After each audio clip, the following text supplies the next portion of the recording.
వేదిక మీద ఉన్న ప్రతి ఒక్కరికి, కార్పొరేషన్ చైర్మన్లకు అందరికీ దయచేసి, ఎందుకంటే సమయం చాలా 11 గంటల నుంచి వచ్చారు కాబట్టి ఈరోజు నాకు ఎంతో జీవితం ధన్యమైంది. ఒకే ఒక కోరిక, సమ్మక్క సార్లమ్మ చరిత్ర మరి ఇప్పటికి 13వ శతాబ్దంలో మొదలైతే మరొక 1000 ఏళ్ళు ఉండాలి.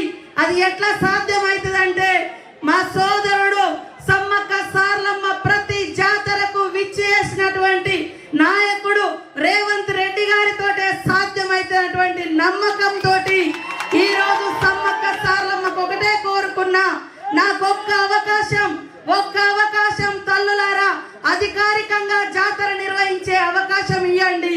మీ కీర్తి, మీ ప్రతిష్ట, తల్లుల యొక్క గొప్పతనం 1000 ఏళ్ళు ఉండే విధంగా నేను అదే విధంగా మా సోదరుని ఒప్పించి మెప్పించి తీసుకొస్తాను ఒప్పుకున్నా.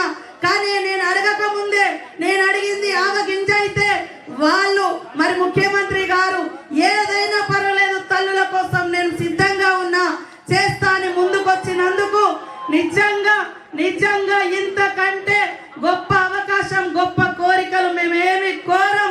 కాబట్టి దేవుడు బాగుంటే, దేవుడి గుడి బాగుంటే, సమ్మక్క సార్లమ్మ ప్రతిష్ట బాగుంటే ఖచ్చితంగా సకల జనులు బాగుంటారు. ఆ రోజు పాదయాత్ర కూడా చేసేటప్పుడు నేను భయపడ్డా, కానీ సమ్మక్క సార్లమ్మలు ఆదివాసీ బిడ్డలే, ఆదివాసీ ప్రాంతంలోనే పుట్టిన, కానీ సకల కులాలకు, సకల జనులకు, సకల మతస్థులకు ఇక్కడ మరి కొంగు బంగారంలా కోరికలు తీరుస్తున్న తల్లులు కాబట్టి రేవంత్ అన్న మీద కూడా ఆ తల్లుల దీవెన ఉంటది, ప్రజల దీవెన ఉంటదని ఆ రోజు కూడా నేను కోరుకున్నా.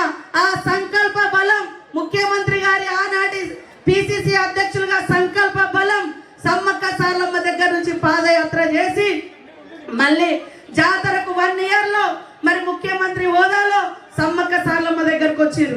అదే కాకుండా ఈ రోజు కూడా ఏ ముఖ్యమంత్రులు ముందస్తుగా రాలే.